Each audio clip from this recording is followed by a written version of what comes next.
오늘 우리가 함께 볼 하나님의 말씀은 마태복음 18장 18절부터 20절까지 말씀. 마태복음 18장 18절부터 20절까지 말씀입니다. 우리 찾으셨으면 다 같이 봉독하도록 하겠습니다. 마태복음 18장 18절부터 20절까지 말씀 우리 함께 봉독합니다. 시작. 진실로 너희에게 이르노니 무엇이든지 너희가 땅에서 매면 하늘에서도 매일 것이요 무엇이든지 땅에서 풀면 하늘에서도 풀리리라. 진실로 다시 너희에게 이르노니 너희 중에 두 사람이 땅에서 합심하여 무엇이든지 구하면 하늘에 계신 내 아버지께서 그들을 위하여 이루게 하시리라. 두세 사람이 내 이름으로 모인 곳에는 나도 그들 중에 있느니라. 아멘. 기도를 보면 그 사람의 신앙에 대해서 알 수 있다는 말이 있습니다. 우리가 기도하는 것은 대부분 간절하기 때문에 또 필요한 것이 있기 때문에 기도하는 것이죠. 그래서 그 사람이 정말 무엇을 소망으로 품고 살고 있는지 또 정말 하나님의 마음과 같은지 아닌지를 들여다보려면 무엇을 위해서 기도하고 있는지를 살펴봐라. 기도 제목을 보면 그 사람의 신앙을 알 수 있다라는 말을 누군가가 했습니다. 간절한 마음으로 기도하는 모든 것에는 우리 인생의 목적이 담겨 있다고 할 수 있습니다. 우리의 인생이 무엇을 바라보고 있는지 기도를 통해서 우리 스스로도 점검할 수 있죠. 우리가 겪는 어려움이라는 것은 대부분 현실적인 문제고 그 현실적인 문제를 놓고 간절히 기도합니다. 대부분 고난과 고통에 대한 것들이죠. 그래서 기도할 때 대부분 이런 문제를 가지고 기도합니다. 하나님, 이 어려운 현실 속에서 내가 모든 어려움을 극복할 수 있는 능력이 있기를 원합니다. 내게 능력을 주시옵소서. 능력 있는 삶으로, 새로운 삶으로 이 어려움을 이겨내기를 바랍니다. 물론 이것도 우리가 반드시 기도가 필요한 문제라고 할 수 있지만 이렇게만 기도를 하면 우리의 형편이 좋아졌을 때, 평안한 삶을 살아갈 때, 또 어려움이 없을 때에는 기도하지 않습니다. 그리고 기도하지 않을 뿐만 아니라 신앙도 조금씩 게을러지게 됩니다. 사실 이런 기도, 그러니까 내 어려움과 삶을 놓고만 기도하는 것은 필요할 때만 하나님을 찾는 것에 불과합니다. 하나님의 능력은 다 빼놓고 정작 하나님께서 원하시는 것은 생각하지 않는 그런 믿음이죠. 믿음이 아니라고 말할 수는 없으나 어린아이와 같은 믿음이다라고 할 수 있겠죠. 어떤 영상을 봤습니다. 한 자매가 이렇게 질문을 하는 겁니다. 하나님께서 모든 것을 다 알고 계시고 또 모든 것을 할 수 있는 능력이 있고 또 모든 것이 하나님의 뜻과 계획 가운데 있다면 우리가 기도해야 할 이유가 어디 있는가라는 것이죠. 어차피 하나님의 뜻대로 흘러갈 것인데 우리가 기도한다고 바뀌는 것도 없을 것 같고 또 하나님께서 모든 것을 다 알고 계시는데 내가 기도한다고 해서 하나님께서 새로운 것을 또 아시는 것도 아니지 않느냐, 기도를 할 필요가 없지 않느냐 이렇게 물었습니다. 이런 점이 이제 하나님께 뭔가 내 삶을 요청하고 또 능력만 받아 먹기를 원하는 기도와 일맥상통한 이제 내용들입니다. 사실 기도를 굉장히 오해하고 있는 것이죠. 하나님의 능력을 가져오는 것이 기도의 전부라고 생각을 하는 것입니다. 그러니 능력을 가져올 만한 환경이 아니고 또 능력을 가지고 오지 않아도 된다면 기도할 필요가 없다. 기도 자체가 모순이다 하는 것이죠. 그러나 기도는 하나님과 교제하는 것입니다. 하나님께 나 자신을 드리며 또 내가 품고 있는 생각들을 내려놓고 하나님의 뜻을 구하는 것이 기도입니다. 그 기도의 표본이 무엇이냐면 주기도문이죠. 주기도문은 우리의 욕망을 이루는 것이 하나도 없습니다. 또 고난을 피하는 것도 없습니다. 딱 두 가지가 있는데 하나님과 나와의 관계, 그리고 사람과 사람 사이에서 일어나는 관계만 있습니다. 그 모든 관계 안에서 하나님의 뜻이 이루어지기를 바라는 것, 하나님과의 관계가 이루어지기를 바라는 것이 하나님의 통치가 이루어지기를 바라는 것이 주기도문입니다. 항상 강조하는 말이지만 우리의 기도는 하나님의 마음에 맞춰야 합니다.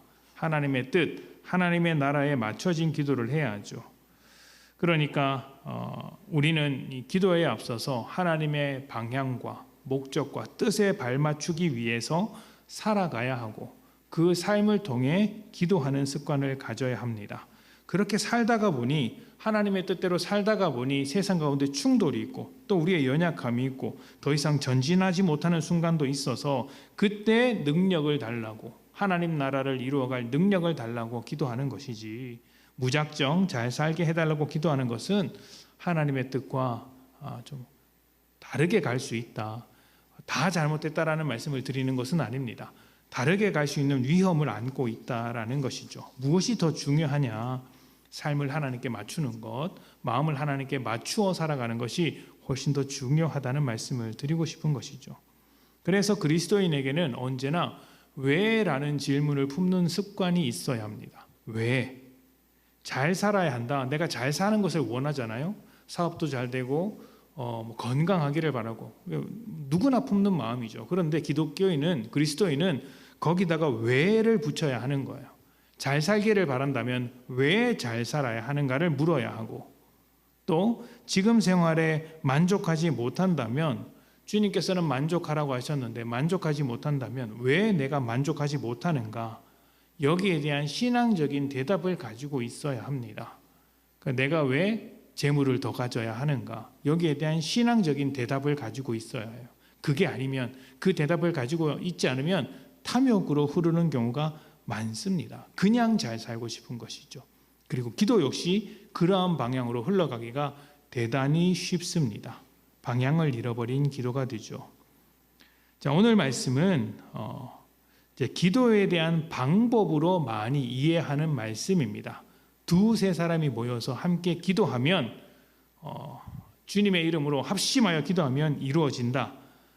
이런 기도의 방법으로 여겨질 수 있는 말씀인데 사실은 기도의 방향, 하나님의 마음에 관한 말씀이라는 것을 먼저 말씀드리고 시작해 보도록 하겠습니다. 자, 신명기 말씀을 먼저 좀 읽어보겠습니다. 19장 15절입니다. 제가 봉독하겠습니다. 신명기 19장 15절 사람의 모든 악에 관하여 또한 모든 죄에 관하여는 한 증인으로만 정할 것이 아니요 두 증인의 입으로나 또는 세 증인의 입으로 그 사건을 확정할 것이며. 아멘. 자, 유대 사회에서 2명 혹은 3명은 증인의 숫자입니다. 어떤 두 사람 사이에 분쟁이 일어나서 재판을 해야 할 때 그때 증인을 한 명만 데리고 오는 것이 아니라 2명 혹은 3명을 반드시 데려와야 했습니다. 왜냐하면 한 명만 데리고 오면 그 사람이 매수를 당하거나 또 거짓말을 할 수 있잖아요. 그러니까 두세 사람의 이야기를 함께 들어서 조금 더 객관적인 시선을 가지고 판단하라는 것이죠. 또 마을이나 어떤 이제 나라에 흉흉한 소문이 돌 때 그 소문의 진상을 파악하기 위해서도 한 명이 아니라 꼭 2명 이상, 3명까지 이렇게 말을 듣고 그리고 나서 결정하라는 이야기입니다. 그러니까 진리를 선포한다고 할 때, 진실을 선언한다고 할 때는 항상 2명 혹은 3명이 있어야 한다라는 것이 유대 사회의 문화였어요. 그래서 예수님께서 제자들을 보낼 때 각 마을로 하나님 나라를 선포하라, 복음을 전파하라고 보내실 때 몇 명씩 묶어서 보냅니까? 2명씩 묶어서 보내잖아요.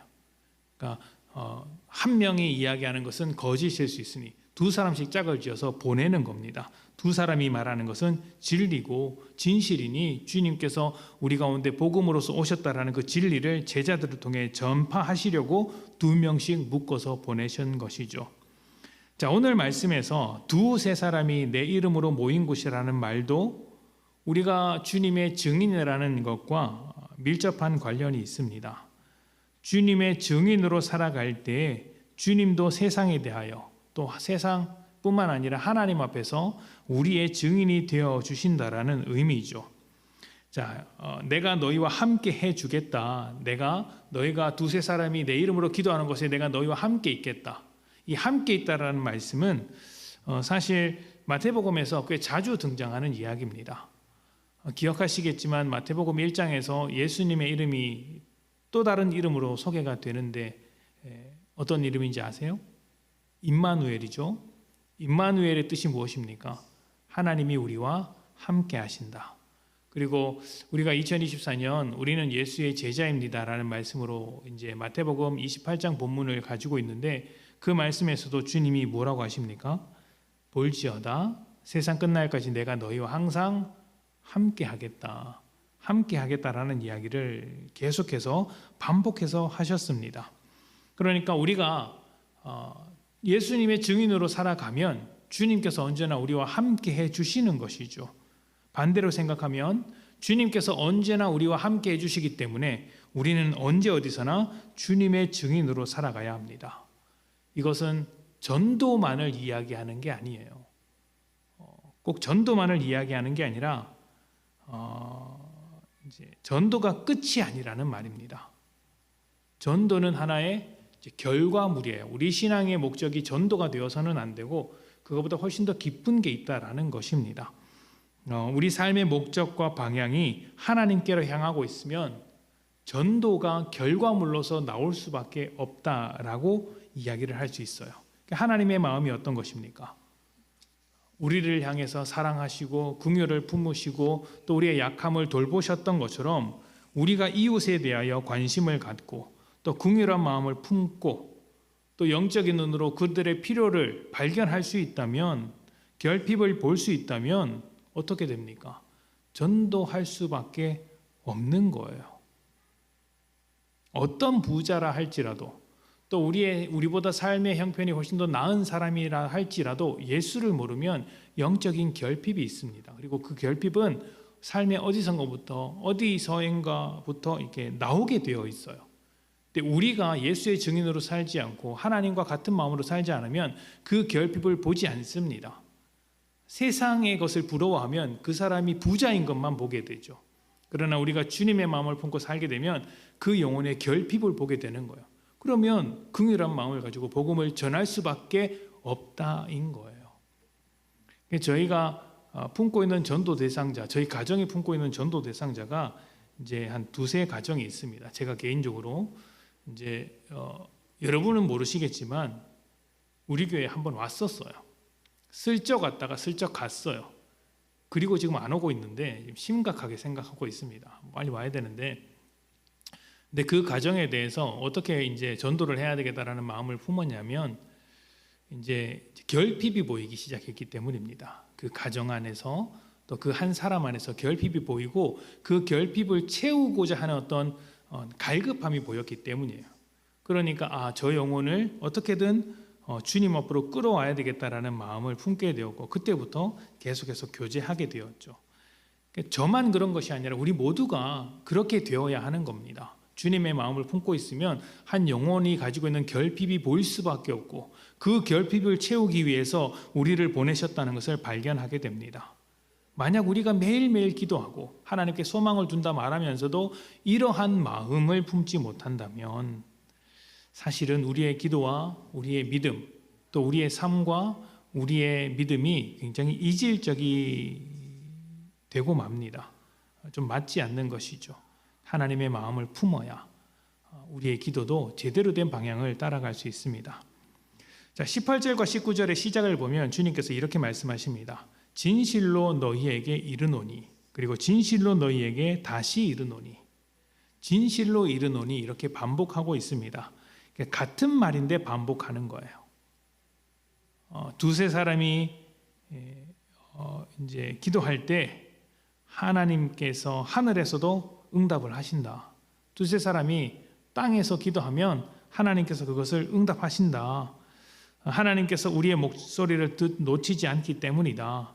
다른 일을 하더라도 멈춰서 달려가실 것이다. 우리 아버지시기 때문이다. 이렇게 이야기를 합니다.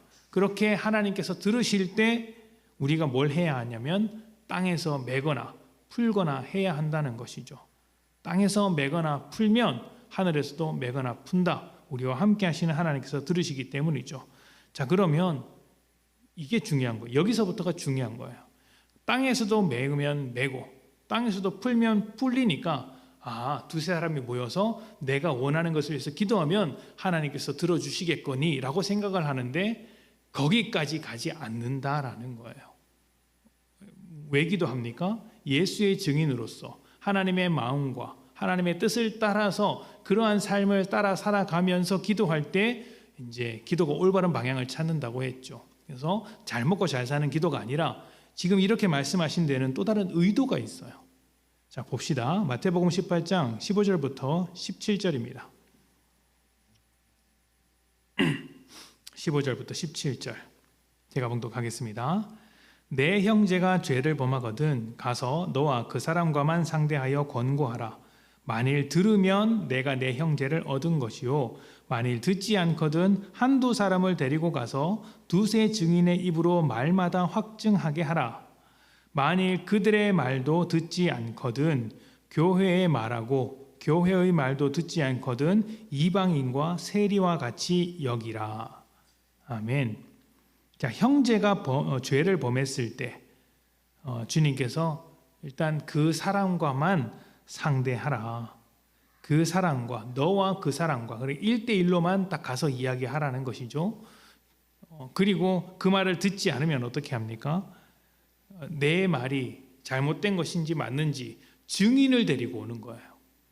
두세 사람을 데리고 와서 그 형제에 대한 잘못을 또 조용히 이야기하는 것이죠. 이것은 교회 안에서 얼마든지 일어날 수 있는 일이죠. 교회 안에서 죄를 짓고 하나님과 멀어지고 있는 형제 자매가 있다면 관심을 가져야 합니다.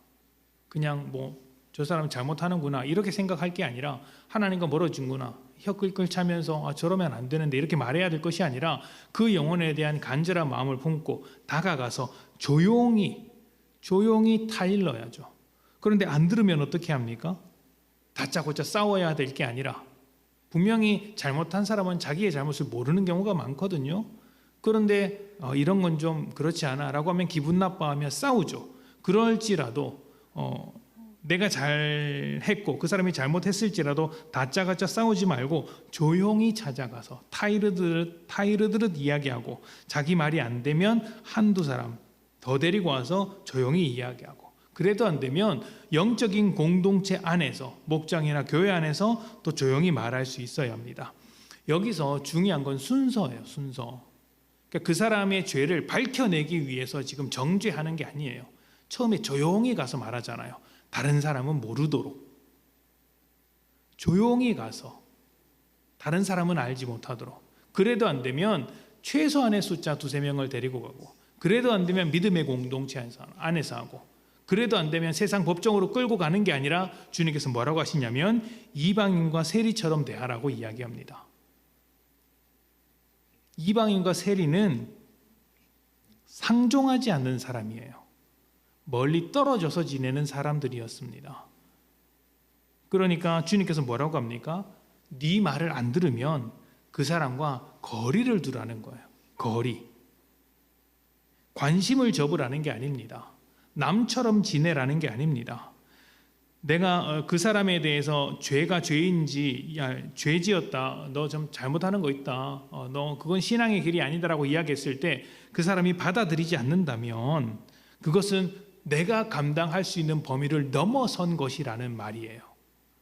내가 그 사람을 위해서 이야기했는데 그 사람이 받아들이지 않으면 그것은 내가 할 수 없는 영역이라는 것이죠. 어떻게 해야 됩니까? 그러면 그 사람에 대해서 포기해야 합니까? 아니에요.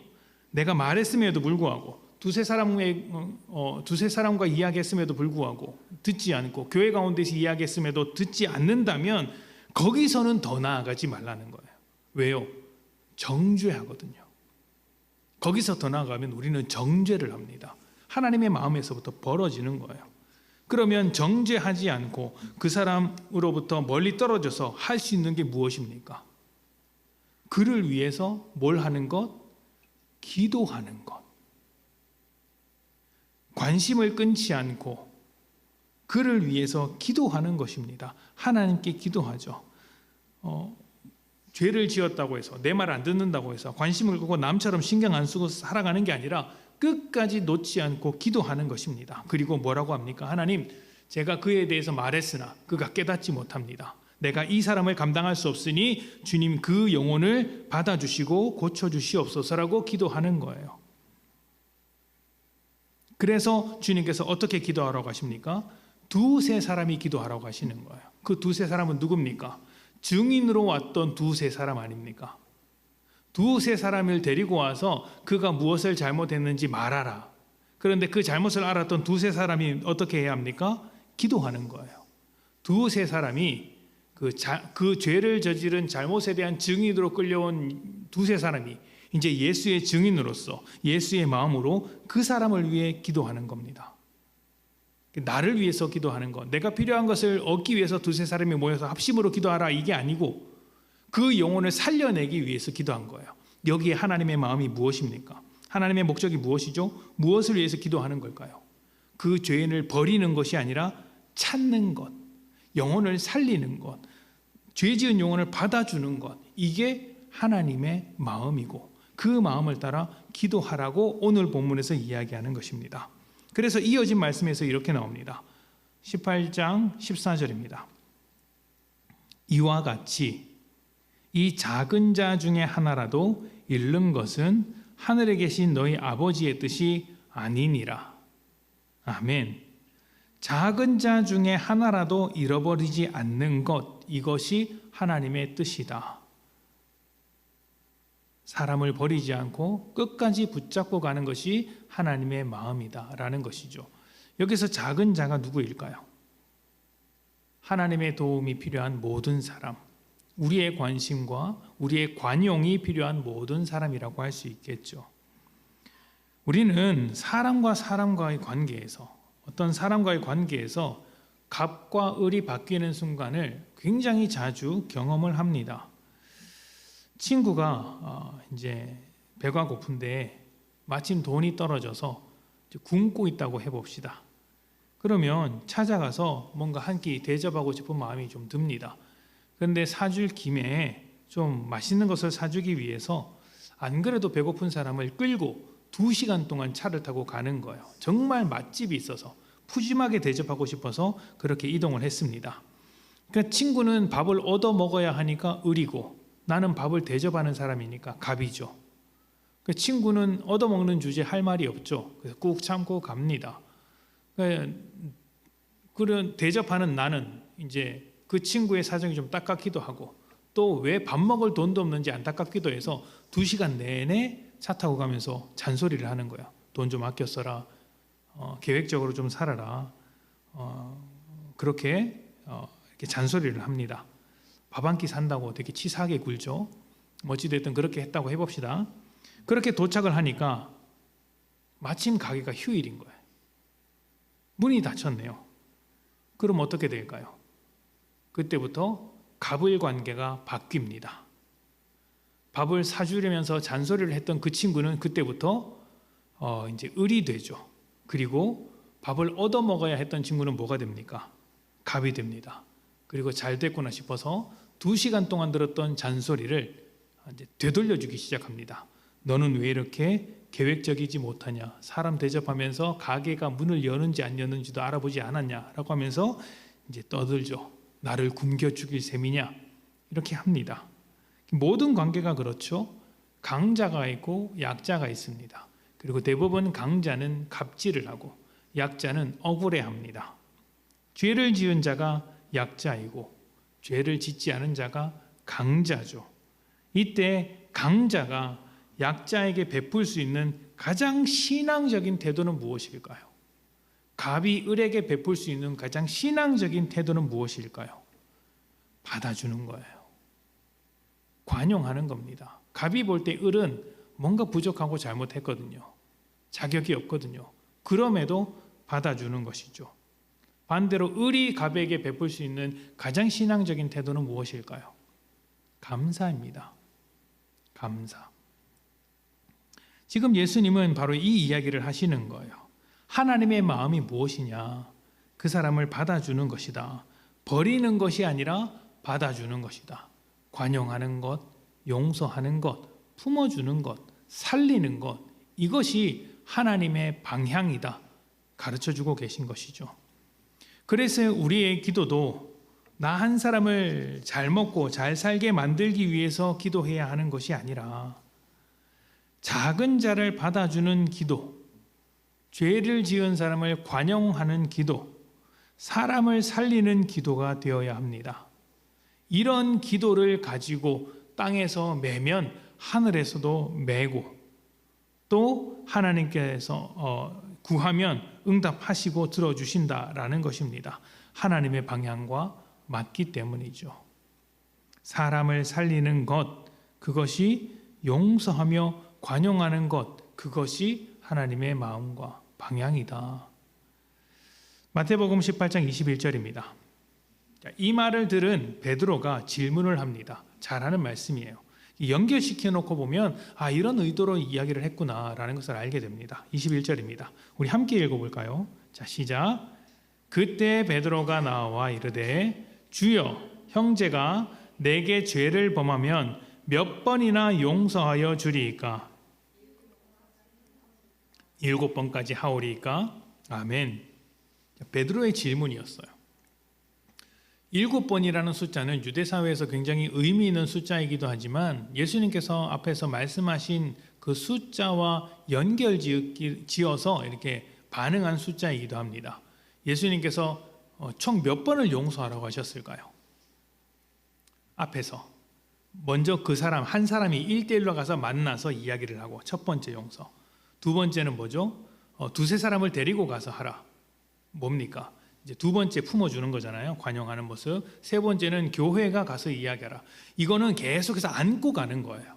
그 사람의 죄를 밝히고 어떻게든 이렇게 정죄하자가 아니고 어떻게든 공동체 안에서 떨어지게 못하도록 그를 고치고자 하는 품고 가는 거예요. 그래서 마지막 네 번째는 어떻게 합니까? 그럼에도 버리지 않고 그를 위해서 기도하라는 거예요. 기도하라. 두세 사람이 그를 위해서 기도하라. 4번 이야기했잖아요. 베드로가 묻는 거예요. 7번 하면 충분합니까? 딱 이렇게 묻는 것이죠. 주님께서 4번 이야기하니까 본인은 7번을 딱 던지는 거예요. 이게 사람의 마음이에요. 무슨 마음이냐면, 그래도 어느 정도까지 해야지, 끝을 모르고 할 수는 없다. 용서에도 한계가 있다. 이만큼 했으면 된 것 아니냐라고 생각을 한다는 것입니다. 내가 그만큼 그 사람을 용서해 주었고 받아주었고 해 주었는데 더 이상은 못하겠다 말하고 싶은 거예요. 7번이나 했는데 거기서 8번까지 죄를 저지르면 그 사람 잘못 아닙니까? 그 사람이 뭐라고 더 용서를 해 줄 수 있겠습니까? 그래서 그 7번을 넘어서면 화를 내도 되고 잘라버려도 되고 사람을 내다 버려도 정당한 것이 아니냐라고 묻는 것이죠. 예수님께서 이 마음을 아시고 이렇게 답변하십니다. 22절입니다. 함께 읽어봅시다. 시작. 예수께서 이르시되 내게 이르노니 7번뿐 아니라 7번을 70번까지라도 할지니라. 아멘.